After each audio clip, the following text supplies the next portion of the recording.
بسم اللہ الرحمن الرحیم الحمد للہ وحدہ والصلاة والسلام علی من لا نبی بعدہ اما بعد۔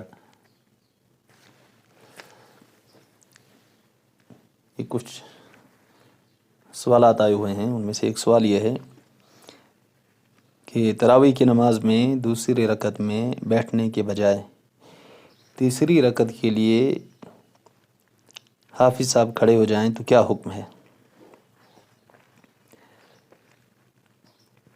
دیکھیں، اگر تراویح کی نماز میں دوسری رکعت کے بعد قاعدہ بھول کر کھڑا ہو گیا تو جب تک تیسری رکعت کا سجدہ نہ کیا ہو بیٹھ جائے اور آخر میں سجدہ سہو کر کے نماز پوری کر لے، اور اگر سجدہ سہو نہیں کیا تو نماز لوٹانی پڑے گی، اور اگر سجدہ سہو نہیں کیا تو نماز لوٹانی ہوگی، اور اگر دوسری رکعت کا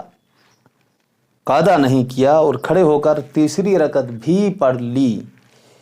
اور تیسری رکعت کا سجدہ بھی کر لیا تو چوتھی رکعت مکمل کر کے سلام پھیر لے۔ اس صورت میں آخری دو رکعتیں درست ہوں گی اور پہلی دو رکعتیں قاعدہ نہ کرنے کی وجہ سے فاسد ہوں گی، اور پہلی دو رکعتوں میں جتنی مقدار میں قرآن کریم پڑھا گیا ہے اس کا دوبارہ پڑھنا ضروری ہوگا۔ ایک سوال یہ آیا ہوا ہے کہ اگر تراویح کسی وجہ سے فوت ہو جائے تو کیا رات گزر جانے کے بعد دن میں یا اگلی رات میں ان کی قضا کی جا سکتی ہے؟ دیکھیں، اگر تراویح کسی وجہ سے فوت ہو جائے اور ایک رات گزر جائے، دیکھیں اگر تراویح کسی وجہ سے فوت ہو جائے اور رات گزر جائے تو دن میں یا کسی اور وقت میں ان کی قضا نہیں، نہ ہی جماعت کے ساتھ اور نہ بغیر جماعت کے۔ اگر کسی نے تراویح کی قضا کی تو وہ تراویح نہ ہوگی بلکہ نفلیں ہو جائیں گی۔ ایک سوال یہ آیا ہے، روزے کی حالت میں خون دینے سے کیا روزہ ٹوٹ جاتا ہے؟ دیکھیں، روزے کی حالت میں خون دینے سے روزہ نہیں ٹوٹتا ہے، تاہم اگر ایسی کمزوری کا خطرہ ہو کہ روزے کی طاقت باقی نہ رہے گی، اس صورت میں خون دینا مکروہ ہوگا، لیکن خون دینے سے روزہ فاسد نہیں ہوتا، روزہ نہیں ٹوٹتا ہے۔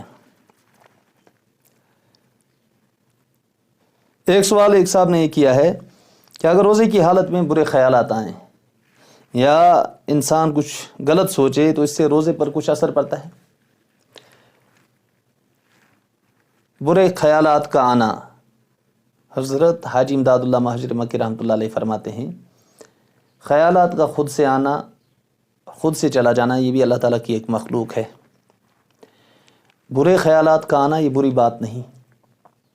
لیکن برے خیالات کا سوچنا یہ بری بات ہے۔ تاہم برے خیالات آنے کی وجہ سے یا برے خیالات سوچنے کی وجہ سے اس روزے دار کے روزے پر کوئی اثر اور کوئی فرق نہیں پڑے گا۔ برے خیالات سے بچنے کے لیے اعوذ باللہ من الشیطان الرجیم سورہ فلق اور سورہ ناس کو پڑھتے رہیں، امید ہے کہ برے خیالات آنا بند ہو جائیں گے۔ ایک خاتون کی طرف سے یہ سوال آیا ہوا ہے کہ میں ڈیوٹی جاتی ہوں، کیا میں گاڑی میں قرآن پڑھ سکتی ہوں، اور نیٹ سے کون سا ورژن میرے لیے بہتر ہوگا؟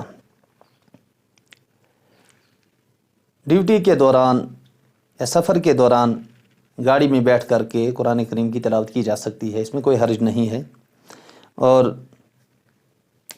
نیٹ سے اگر آپ ڈاؤن لوڈ کرنا چاہیں تو 15 لائن کا حافظی قرآن تلاوت کے لیے بہتر ہے۔ اللہ تعالیٰ عمل کی توفیق نصیب فرمائے۔